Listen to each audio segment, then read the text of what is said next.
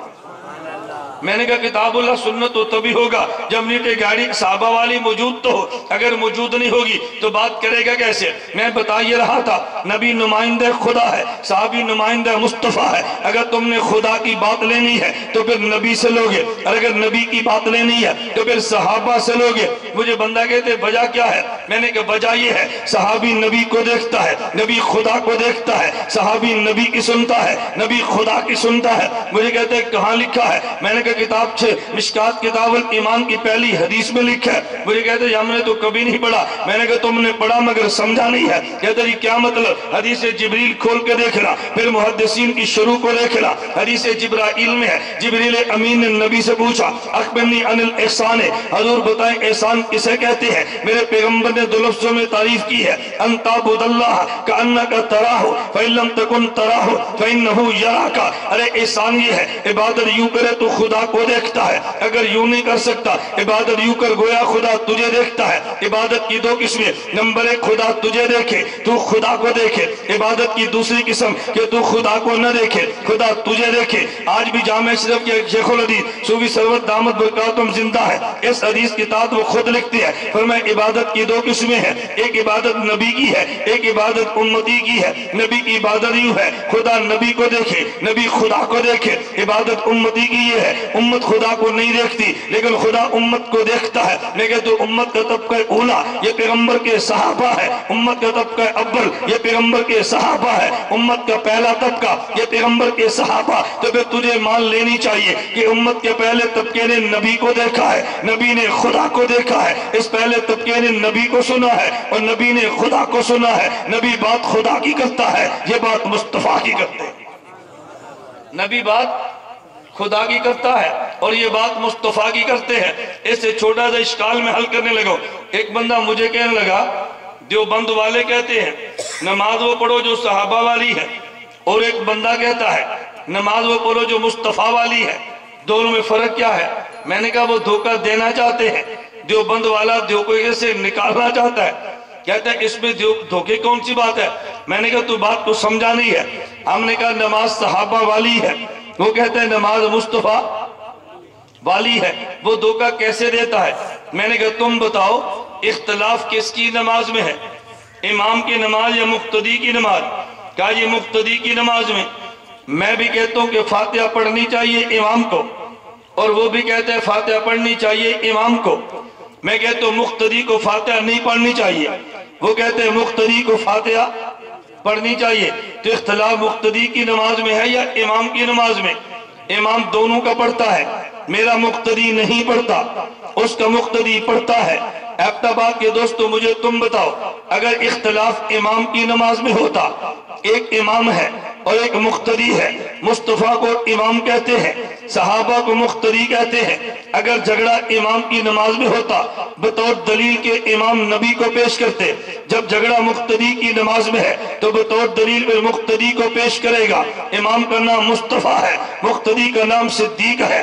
امام کا نام مصطفیٰ ہے اور مقتدی کا نام فاروق ہے. میں نے کہا تیرے اور میرے مسئلے کا حل اگر نکلتا ہے تو وہ امام کی نماز سے نکلتا, وہ تو مقتدی کی نماز سے نکلتا ہے. مقتدی کو مصطفیٰ کہتے ہیں, مقتدی کو امام کو مصطفیٰ کہتے ہیں اور مقتدی کو صدیق کہتے ہیں. میں نے کہا نماز صدیق والی ہے, وہ کہتے ہیں مصطفیٰ والی ہے. میں نے کہا اس نماز میں تو جھگڑا نہیں تھا, اگر جھگڑا امام کی نماز میں ہوتا بطور دلیل کے نبی کو پیش کرتے, جھگڑا مقتدی کی نماز میں ہے تو بطور دلیل صحابی کو پیش کریں گے, کیونکہ ہم نے اختلاف ختم کرنا تھا. ہم نے کہا نماز صحابہ والی, اس نے دھوکہ دینا تھا, وہ کہتے ہیں نماز مصطفیٰ والی. صحابی نماز کون سی پڑھتا ہے, مصطفیٰ والی یا اپنی پڑھتا ہے؟ کہتا ہے نہیں یہ نماز تو مصطفیٰ والی. میں نے کہا چل تو دلیل پیش کر دے, میں نے تو بات سمجھائی ہے نا, تو پیش کر دے. کہتا ہے میرے پاس تو بخاری ہے. دیکھو بخاری سے نیچے بات ہی نہیں ہے, میرے پاس تو بخاری ہے. میں نے کہا دلیل پیش کرو.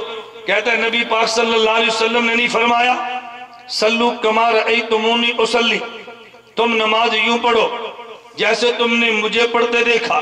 تو نبی تو کہتا ہے نماز میرے والی پڑھو، تم کہتے ہو نماز صحابہ والی پڑھو. میں نے کہا ذرا حضور کا جملہ دوبارہ فرمائیں اور پھر نبی کے جملے کا ترجمہ کریں. کہتا ہے رسول اللہ صلی اللہ علیہ وسلم نے فرمایا صلو کما رأیتمونی اصلی، نماز تم یوں پڑھو جیسے مجھے پڑھتے دیکھا. تو میں نے کہا آپ نے نبی کو پڑھتے دیکھا ہے؟ کہتے ہیں نہیں. میں نے کہا ہم نے پڑھتے دیکھا؟ کہتے ہیں نہیں. تو میں نے کہا حضور نے تو انہیں فرمایا جنہوں نے نبی کو دیکھا ہے. حضور نے کنہیں فرمایا؟ جنہوں نے نبی کو دیکھا ہے. فرمایا تم یوں پڑھنا جیسے مجھے دیکھا. یہ خطاب تجھے نہیں ہے، یہ خطاب تو صحابہ کو ہے. صحابی نماز یوں پڑھے جیسے مصطفیٰ نے پڑھی ہے. کہتے پھر ہمارے لیے کیا ہے؟ میں نے کہا حجت الوداع ہے، جب نبی پاک نے فرمایا میں نے دین تمہیں دے دیا، کہا یہ حق ادا فرما دیا. فرمایا فَلْيُبَلِّغْ مِنْكُمُ الشَّاهِدُ الْغَائِبُ، تم نے نماز میری دیکھنی ہے، بعد والے نے تیری دیکھنی ہے. تو نے نماز میری دیکھنی ہے اور بعد والے نے تیری دیکھنی ہے. مجھے نمائندے خدا کہتے ہیں، تجھے نمائندے مصطفیٰ کہتے ہیں. میں نے نماز وہاں سے لی ہے، تو نے نماز یہاں سے لی ہے. تو نے نماز، تو نبی کی نماز تو وہ ہے جو خدا بتائے اور صحابی کی نماز وہ ہے جو مصطفیٰ بتائے. میں اس لیے کہہ رہا تھا نبی کو نمائندہ خدا کہتے ہیں اور صحابی کو نمائندہ مصطفیٰ کہتے ہیں. ذرا میرے ایک جملے پہ غور کرنا. اب میں ایک بات کہنے لگا، نتیجہ کیا نکلتا ہے؟ اگر الزام نبی پر ہو تو دفاع خدا کرتا ہے، اور جب الزام صحابی پر ہو تو دفاع مصطفیٰ کرتا ہے. مصطفیٰ کو معصوم کہتے ہیں، مصطفیٰ کو معصوم کہتے ہیں جو نمائندہ خدا ہے، اور صحابی کو محفوظ کہتے ہیں جو نمائندہ مصطفیٰ ہے. تو کہے گا یار بات سمجھ نہیں آئی. جب نبی نمائندہ خدا وہ معصوم ہے، صحابی نمائندہ مصطفیٰ، یہ محفوظ کیوں ہے؟ میں نے کہا تھوڑی سی حیثیت میں فرق سمجھنا. ایک نبی کی ذات ہے، ایک پیغمبر کے صحابہ کی ذوات ہے. نبی ساری اس صفات نبی اکیلے میں جمع ہے، لیکن صحابہ میں نبی کی صفات تقسیم ہوئی ہے. صفات تو ساری موجود تھی، لیکن کسی میں غلبہ صداقت کا ہے، کسی میں غلبہ عدالت کا ہے، اور کسی میں غلبہ حیا کا ہے، کسی میں غلبہ شجاعت کا ہے، کسی میں غلبہ تدبر کا ہے، کسی میں غلبہ فقاہت کا ہے، کسی میں غلبہ امانت کا ہے. میرے جملے پہ غور کرنا. میرا نبی تو براہ راست سارے اوصاف خدا سے لیتا ہے، آگے امت میں تقسیم کرتا ہے. بخاری میں روایت موجود ہے انما انا قاسم واللہ یعطی، فرمایا میں محمد تقسیم کرتا ہوں، میرا خدا عطا کرتا ہے.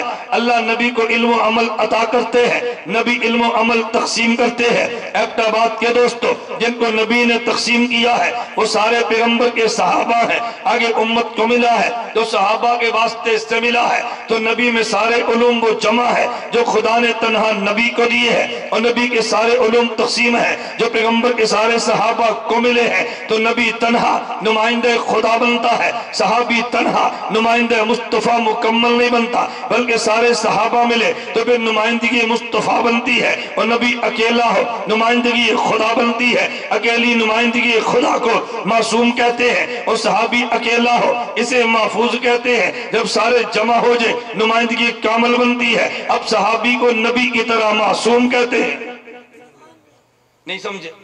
نبی اکیلا ہو تو معصوم، صحابی اکیلا ہو تو محفوظ، اور جب سارے جمع ہو جائے تو پھر نبی کی طرح معصوم ہے.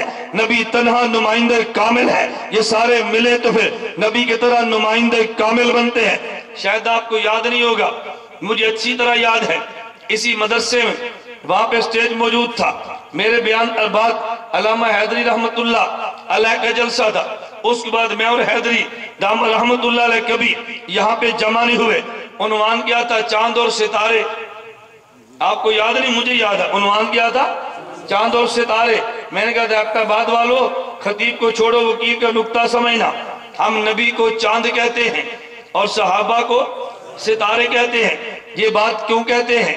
جب چاند بکھرتا ہے تو پھر ستارے بنتے ہیں، اور جب ستارے سمٹتے ہیں تو پھر چاند بنتا ہے. جب نبوت بکھرتی ہے اصحاب بنتے ہیں، اصحاب سمٹتے ہیں تو نبوت بنتی ہے.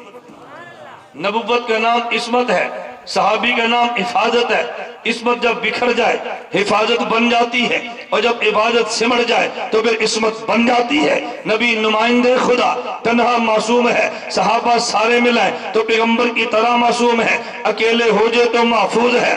اب ذرا میری بات کو سمجھنا، اگر پیغمبر کے صحابی ایک نہیں ہے بلکہ دو صحابہ ہیں اور نبی اکیلا ہے، میں ایک جملہ کہنے لگا، کیونکہ نبی معصوم ہے اور صحابی محفوظ ہے۔ اگر کوئی بندہ اعتراض صحابی پہ کرے تو دلیل میں نبی معصوم کو پیش کریں گے۔ کیا مطلب؟ بھئی جب نمائندہ نبی کا ہے تو دلیل میں نبی کو پیش کریں گے نا۔ میں ذرا اعتراض کا جواب دوں گا پھر تم پہ بات کھلے گی۔ اعتراض نمبر 1 سمجھنا، ایک شخص مجھے کہنے لگا حضرت امیر معاویہ رضی اللہ عنہ، حضرت علی المرتضی، آپ دونوں میں سے کس کو حق پہ مانتے ہیں؟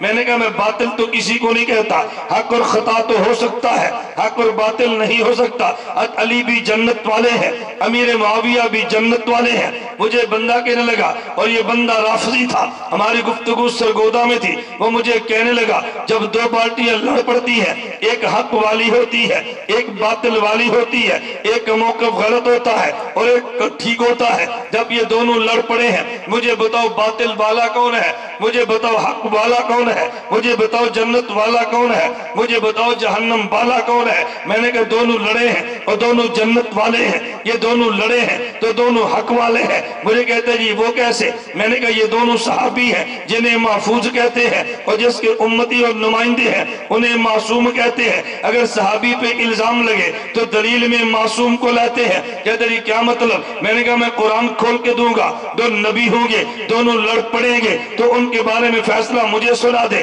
کہتے ہیں کہاں لکھا ہے؟ میں نے کہا سلمہ حضرت موسیٰ بھی نبی ہے، حضرت ہارون بھی نبی ہے، موسیٰ علیہ السلام تو رات کے لیے گئے ہیں، ہارون پیچھے موجود تھے، قوم نے شرک شروع کر دیا، کچھ ہارون سے نرمی ہوئی ہے، موسیٰ علیہ السلام آئے ہارون سے جھگڑ پڑے ہیں، حتیٰ کہتے ہارون کی داڑھی اور بال کے سر کے بال پکڑ کے گھسیٹ لیا ہے۔ ہارون کہہ رہے ہیں یا ابن ام لا تاخذ بلحیتی ولا براسی، میری ماں کے جنے یہ آپ نے میرے ساتھ کیا کیا ہے، مجھے مارتے کیوں ہے؟ میں نے کہا مجھے یہ بتا، ادھر موسیٰ نبی ہے ادھر ہارون نبی ہے، دونوں میں اختلاف ہوا ہے، ایک نبی نے چھوٹے کو سر اور بالوں داڑھی کے بالوں سے پکڑ کے گھسیٹ لیا ہے، مجھے بتا حق والا کون ہے، مجھے بتا باطل والا کون ہے، مجھے بتا جنت والا کون ہے، مجھے بتا الیاذ باللہ جہنم والا کون ہے؟ مجھے کہتے دونوں جنت والے ہیں دونوں حق والے ہیں۔ میں نے کہا دو نبی لڑے تو دونوں جنت والے ہیں، ان کے نمائندوں میں اختلاف ہو جائے تو یہ بھی ان کی طرح جنت والے ہیں۔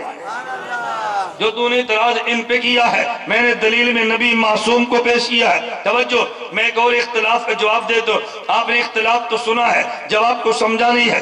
نبی کریم صلی اللہ علیہ وسلم بعد الوفات چارپائی پہ تشریف فرما ہے، اصحاب پیغمبر آگے، اصحاب کہنے لگے حضور وفات پاگے ہیں، حضرت عمر رضی اللہ عنہ کہنے لگے نانا میرے محمد زندہ ہے۔ اگر کسی نے کہہ دیا حضور وفات پاگے ہیں ابھی حضور اٹھیں گے اور تمہارے ہاتھ اور پاؤں کو کاٹ دیں گے، میرے دوستو مجھے تم بتاؤ اتنی موٹی سی بات حضرت عمر نہیں سمجھتے علیہ باللہ؟ عام صحابہ نے کہا حضور وفات پاگے ہیں، حضرت عمر کیا کہتے ہیں؟ حضور توجہ کیا کہتے ہیں؟ حضور زندہ ہے۔ ایک بندہ کہتا ہے جی دیکھو، میں نے کہا نا بات سمجھنا، تو جب اختلاف دو محفوظ میں ہوا تو پھر دلیل میں نبی کو پیش کر، دلیل میں معصوم کو پیش کر۔ معصوم نبی بھی ہوتا ہے، معصوم فرشتے بھی ہوتے ہیں۔ صحابہ کہنے لگے حضور وفات پاگے، حضرت عمر کہنے لگے نہیں نہیں حضور تو زندہ ہے۔ خبردار کسی نے کہہ دیا وفات پاگے، میں نے کہا جب ان میں اختلاف ہے، کہتے جی غلط کون تو ٹھیک کون؟ میں نے کہا دونوں ٹھیک ہے۔ کہتے دلیل کیا ہے؟ میں نے کہا حضور پاک سو رہے تھے، پھر تو فرشتے دو خواب میں آگے،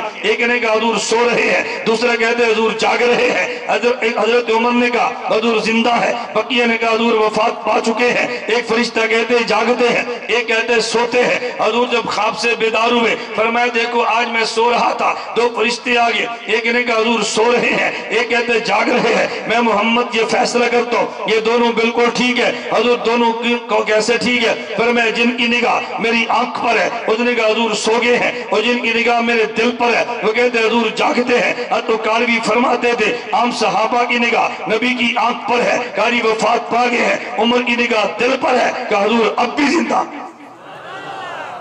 تو اگر اختلاف ان میں ہو تو دلیل میں اسے پیش کرو نا، آپ کے چہرے مرجھایا نہ کریں۔ یہ عجیب بات ہے، میں دفاع صحابہ میں وہ مثال پیش کروں تو ٹھیک ہے، یہ پیش کروں تو غلط ہے۔ وہ بھی صحابہ اور یہ بھی صحابہ، وہ بھی اختلاف ان کا اور یہ بھی اختلاف ان کا۔ میں ایک بات کی بات نہیں کرتا، میں پورے مسلک کی بات کرتا ہوں، اور پورے مسلک کی وکالت کرتے ہوئے میں تو کھلی سی بات کہتا ہوں، اللہ میں بات سمجھنے کی توفیق عطا فرمائے۔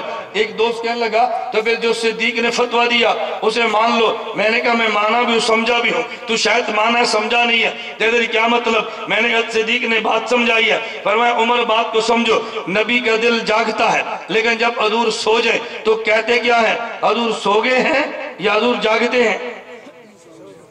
حالانکہ دل جاگتا ہوتا ہے نا، لیکن کیا کہتے ہیں؟ سو گئے۔ فرمایا عمر نبی کی نیند اتنی ہے کہ دل جاگتا رہے، آنکھ سوتی رہے، نبی کی حیات اتنی ہے نبی کے ظاہر پر موت آ جائے اور قلب میں حیات رہے، اس حال میں نائم کہتے ہیں، اس حال میں میت کہتے ہیں، وہاں بیداری ہوتی ہے، یہاں حیات ہوتی ہے۔ صدیق کی بات عمر سمجھ گئے ہیں، اختلاف ختم ہو گیا۔ اور ابو بکر صدیق کے خاندان میں سے مولانا قاسم نانوتوی ہے، صدیق کے فلسفے کو پھر مولانا قاسم نانوتوی نے بیان کیا ہے۔ توجہ رکھنا، میں چھوٹی سی بات کہتا ہوں، بات چل پڑی، میں ایک سوال کا جواب دیتا ہوں۔ مجھے ایک بندہ کہنے لگا کہ مولانا صاحب یہ فرمائیں کہ نبی پاک صلی اللہ علیہ وسلم کے جانے کے بعد ان کی بیویوں سے نکاح کرنا جائز ہے یا حرام؟ بتاؤ بلند آواز سے، جائز یا ناجائز؟ کیوں؟ بولو نا، اور اونچی آواز سے۔ کون ہے؟ روحانی جسمانی؟ بولتے جاؤ۔ استاذ کی بیوی آپ کی ماں نہیں؟ روحانی جسمانی؟ نکاح حرام یا حلال؟ کیوں؟ یہ بھی تو ماں ہے۔ پیر صاحب کی بیوی آپ کی ماں ہے یا نہیں؟ بولو نا، روحانی جسمانی؟ پیر صاحب فوت ہو جائے مرید کی نکاح جائز کے نہیں؟ تو ہے تو پھر بھی روحانی، تو پھر ادھر آپ کہتے ہیں جائز، ادھر آپ کہتے ہیں ناجائز۔ آپ سے جواب نہیں بننا، توجہ۔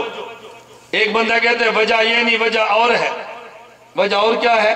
کہ چونکہ نبی قبر میں زندہ ہیں اس لیے ان کی بیوی کے ساتھ نکاح جائز نہیں ہے۔ توجہ رکھنا، ایک شخص کہنے لگا اگر یہ وجہ ہے کہ چونکہ نبی زندہ ہیں بیوی سے نکاح جائز نہیں ہے تو بتاؤ شہید زندہ ہے یا مردہ؟ بولو نا، تو شہید کی بیوی سے تو پھر اس سے بھی کوئی جائز نہیں ہے، یہ بھی تو زندہ ہے، اس کی زندگی بھی تو نص قطعی ہے۔ کہتے ہیں پھر کیا جواب دے؟ میں نے کہا جواب نہ دو، مولانا قاسم نانوتوی کے فلسفے کو سمجھو، مولانا قاسم نانوتوی رحمت اللہ علیہ کے فلسفے کو سمجھو۔ میں مفتی آصف صاحب سے کہتا ہوں، احمدآباد کے علماء سے کہتا ہوں، تو مجھ پر ایک احسان کر دو، ایک جلسہ علماء کا رکھ لو، طلباء کو نہ لاؤ، صرف علماء کو لاؤ، اور مولانا نانوتوی کا فلسفہ میں بیان کرتا ہوں، علماء سنے اس کو، ایک بار سنو تو صحیح نا۔ اور وہ کتابیں جس کو قاری محمد طیب فرماتے ہیں کہ میں نے سبقن پڑھی تو سمجھ آئی، مجھے مطالعے سمجھ نہیں آئی، مجھے موقع دو، علماء کا مجھے اس کتاب کو میں بیان کرتا ہوں۔ تحذیر الناس سنو، پھر بریلویت کی اعتراض کی حقیقت سمجھ، آب حیات سنو، مماتیت کی اعتراض کی حقیقت سمجھ۔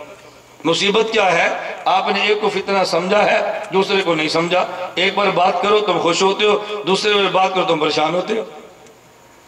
جب فتنے دونوں ہیں تو دونوں کی تردید کرو، ایک فتنہ ہے تو ایک کی تردید کرو۔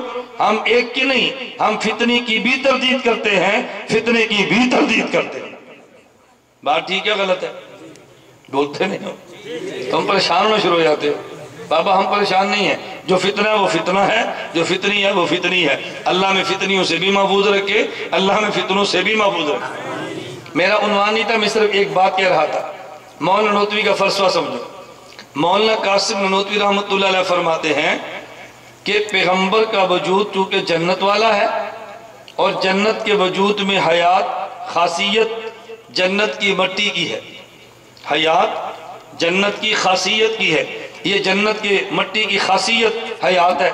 پیغمبر کا وجود چونکہ جنت والا ہے، اس کی مثال یوں دیں گے کہ جیسے پیٹرول کی خاصیت حرارت ہے، پانی کی خاصیت برودت ہے۔ آگ پہ پیٹرول چھڑک دو ٹھنڈا، آگ بڑک اٹھتی ہے، اوپر سے ٹھنڈا، خاصیت حرارت کی ہے۔ اگر آپ آگ پہ پانی ڈالو گرم، آگ بجھ جاتی ہے، اوپر سے گرم ہے، اندر سے خاصیت برودت کی ہے۔ پیغمبر کا وجود جنت والا ہے، اوپر موت نظر آ بھی جائے قلب عطر میں حیات رہتی ہے، چونکہ جنت کی مٹی کی خاصیت حیات ہے۔ جنت کی مٹی کی خاصیت، ذرا جواب سننا۔ اور یہ جو شہید ہے اس کے وجود کی مٹی جنت والی نہیں، زمین والی ہے۔ اس کی خاصیت موت ہے، حیات نہیں ہے۔ جب یہ قتل ہوا اس کے تمام اجزاء سے حیات نکل گئی، بیوی جدا ہو گئی، دوبارہ روح لٹائی گئی، اب حیات آئی ہے۔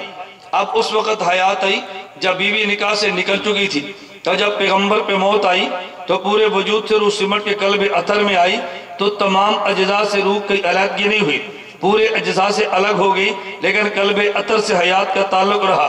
تو نبی پر موت آنے کے باوجود قلب عطر سے علاقہ جو کہ موجود تھا، نبی کی بیوی نکاح سے نکلی نہیں ہے، روح کا اعادہ ہو گیا، تو روح پیغمبر کی بیوی اب بھی نکاح میں ہے۔ شہید کی حیات تمام اجزاء سے منقطع ہو گئی، بیوی نکاح سے نکل گئی، نبی کی روح تمام اجزاء سے الگ ہو گئی، لیکن جسم سے قلب عطر سے تعلق کیونکہ باقی تھا، اس لیے ایک سیکنڈ کے لیے بھی نبی کی بیوی نکاح سے نکلی ہی نہیں ہے۔ اس لیے نبی کی بیوی سے نکاح حرام ہے، شہید کی بیوی سے نکاح حلال ہے۔ ننوتوی کا فلسفہ چھوڑ دو، اس کے بعد آپ جواب دو، تو آپ دیکھنا کتنا مشکل ہے۔ اللہ مجھے اور آپ کو بات سمجھنے کی توفیق دے۔ تو میں نے عنوان کیا سمجھایا؟ نبی نمائندہ خدا اور صحابی نمائندہ اعتراض نبی پر ہو تو جواب خدا دیتا ہے، اعتراض صحابی پر ہو تو جواب بولیے کون دیتا ہے؟ مصطفیٰ دیتا ہے۔ کبھی اعتراض لگنے کے بعد جواب دیتا ہے، کبھی اعتراض لگنے سے پہلے دیتا ہے۔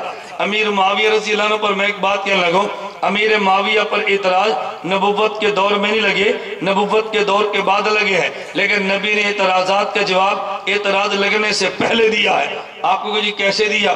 حضور کی دعاؤں پہ اگر غور کرو، فرمائے اللہم اجعلہ ہادیہ مہدیہ، اے اللہ میرے معاویہ کو ہادی بھی بنانا، مہدی بھی بنانا۔ حضور اتنا فرما دیتے اللہ ہادی بنانا تو کافی تھا، فرمایا نہیں مہدی بھی بنانا۔ یہ نبی نے کیوں فرمایا؟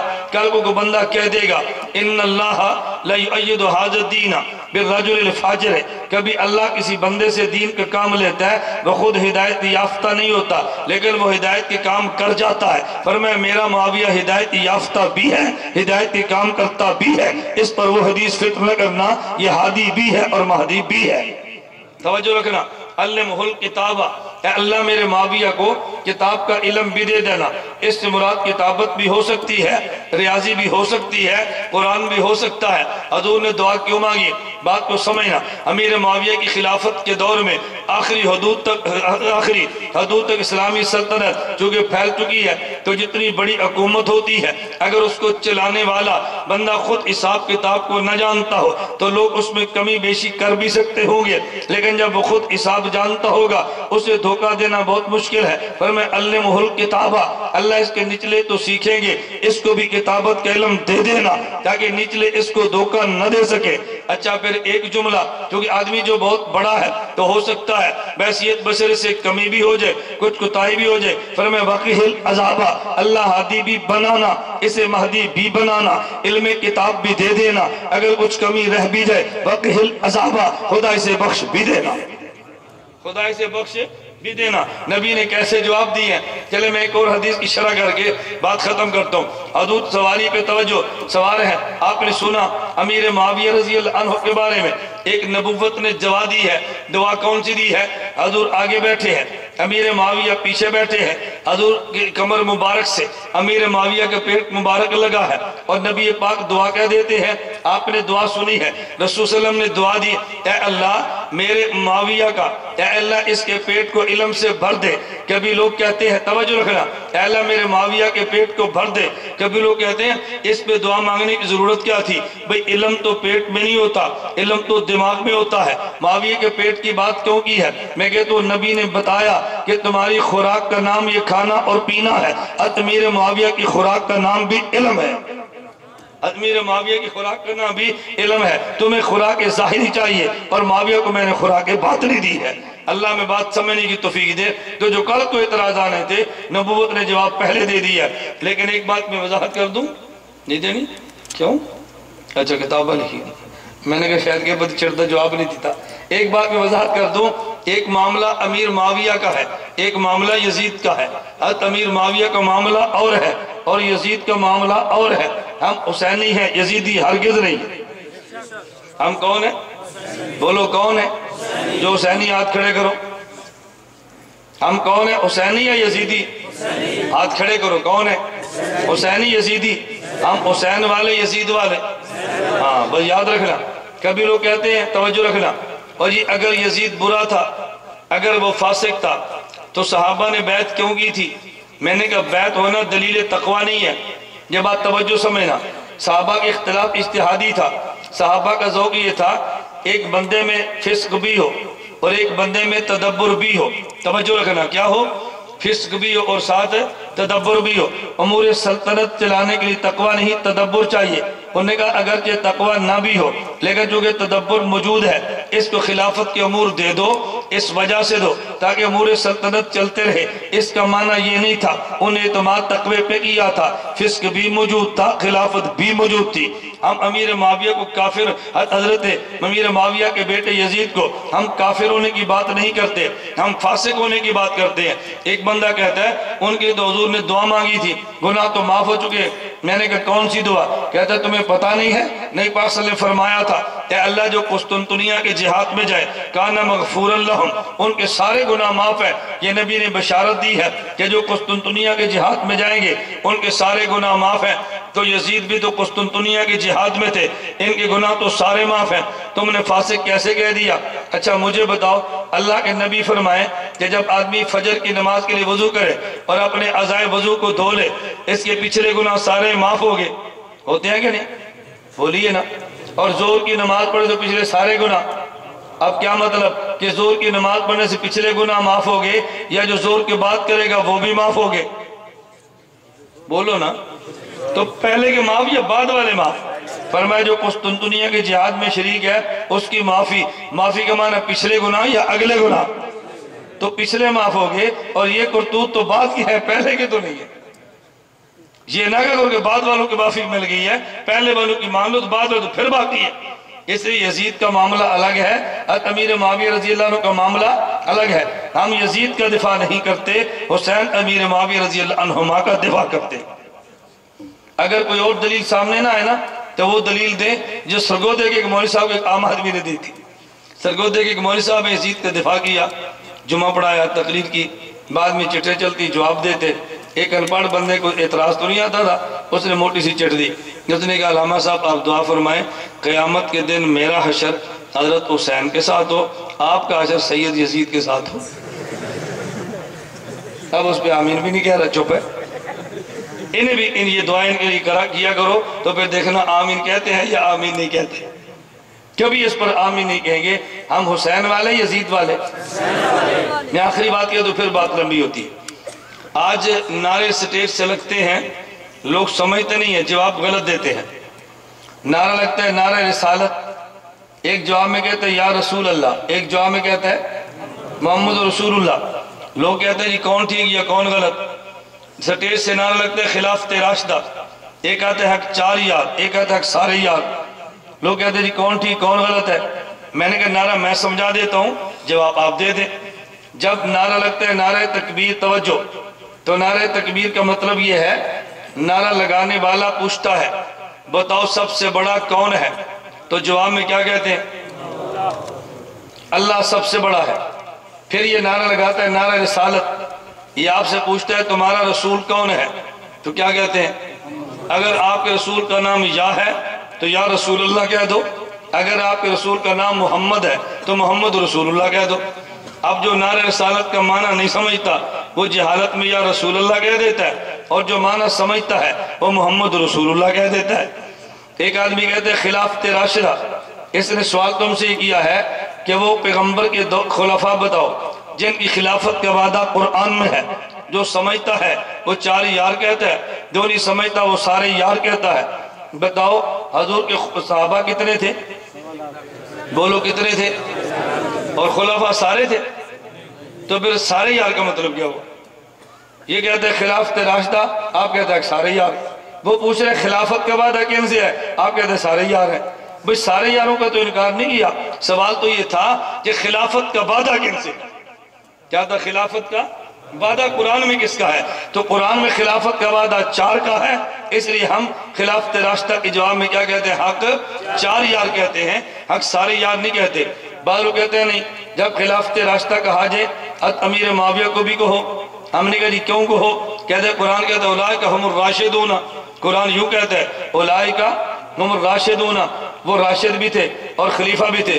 اور آپ اندازہ فرمائیں جہالت کی انتہا یہ ہے، میں نے ایک ویڈیو سی ڈی دیکھی ہے آپ کے علاقے کے مولوی صاحب کی دیکھی ہے، مجھے اتنا تعجب ہوا، میں کہتا ہوں صداقت اور دیانت بھی سر پیٹتی ہوگی۔ وہ دلیل میں کیا کہنے لگے؟ مجھے کہتے ہیں تم امیر معاویہ کی بات کہتے ہو، میں تو مولانا زید الراشدی کو بھی خلیفہ راشد کہتا ہوں، تمہیں سی ڈی نہ ملے تو مجھ سے لینا، میں تمہیں دے دوں گا۔ تمہارے علاقے کے مولوی صاحب اچھا دلیل کیا ہے؟ کہتے ہیں دلیل یہ ہے کہ مولانا زید الراشدی صاحب کالم لکھتے ہیں، اور کالم میں لکھتے تھے جب مجھے لوگ کہتے ہیں کہ آپ ہماری رہنمائی نہ آپ ہمارے ساتھ کام کرو، میں کہتا ہوں میں کام نہیں کرتا، میں رہنمائی کروں گا۔ کیوں؟ اس لیے کہ ان کی مسجد کے سامنے شیرہ والا باغ ہے، ادھر پہلوان کشتیاں کرتے ہیں، کچھ کشتیاں کرتے ہیں کچھ کرواتے ہیں، جو کشتیاں کروائے اسے وہاں خلیفہ کہتے ہیں۔ تو میں کشتی کر نہیں سکتا، کشتیاں کروا سکتا ہوں، میں لڑ نہیں سکتا، گر دے سکتا ہوں، کہتے ہیں اس معنی میں خلیفہ ہوئے، اور راشدی وہ خود لکھتے ہیں تو خلیفہ راشد ہوئے۔ یہ آپ کے علاقے کی دلیل ہے، محقق دورہ کی دلیل ہے، یہ خلیفہ راشد ہونے کے۔ بتاؤ جب علم کی انتہا یہ ہو تو پھر ماتم نہ کریں اس علم کے اوپر، اور آپ پھر بھی بات نہیں سمجھتے۔ اچھا پھر کتابیں لکھتی ہیں کس پر؟ لال مسجد کے، اور آپریشن کس کا کیا ہے؟ اپنے علماء کا۔ میں نے کہا عجیب بات ہے بھائی، کتاب لکھنی ہے تو اپنوں کا آپریشن نہ کرو، نہ غیروں کا آپریشن کرو۔ آپ پھر کہیں گے یزیدی سوچ ہے۔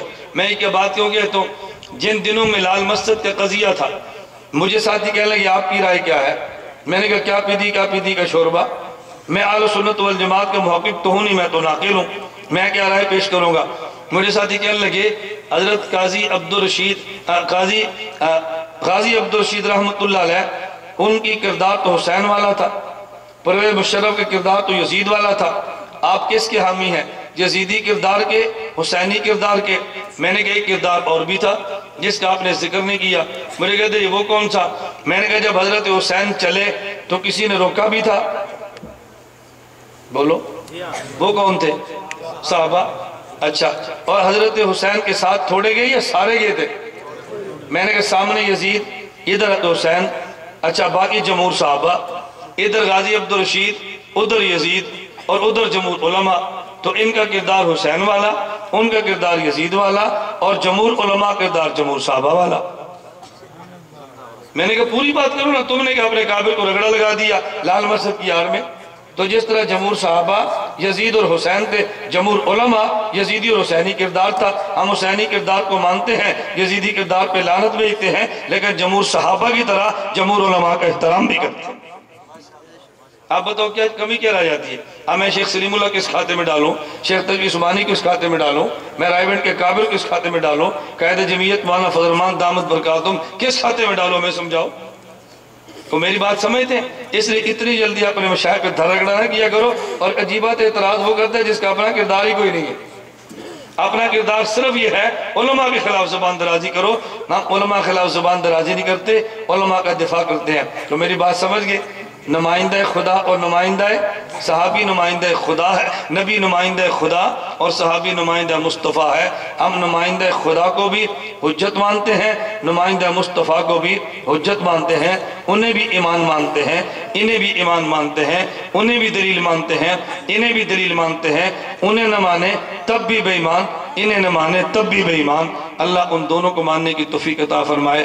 وآخر دعوانا ان الحمدللہ رب العالمین۔ الحمدللہ رب العالمین والصلاة والسلام علی رسولی وعلی آلہ واصحابہ اجمعین۔ اے مولا کریم ہمارے گناہوں کو معاف فرما، خطاؤں سے درگزر فرما، جائز حاجات کو پورا فرما، مشکلات کو دور فرما، عافیت کے ساتھ دین کی خدمت کے لیے قبول فرما۔